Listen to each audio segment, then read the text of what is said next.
So when it comes to leasing commercial properties, you kind of have opposite sides of the spectrum. You have the triple net side where the tenant is responsible for everything. They pay the rent, utilities, insurance, real estate taxes, capital repairs, roof repairs, all of that.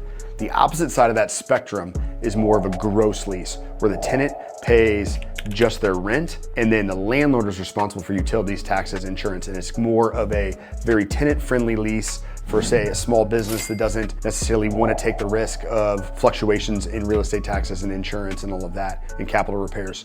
In the middle, in its most simple form, you have what's called modified gross. So when it comes to modified gross, that might be where tenant pays their rent, they might also pay the utilities or a reimbursement for the percentage of utilities.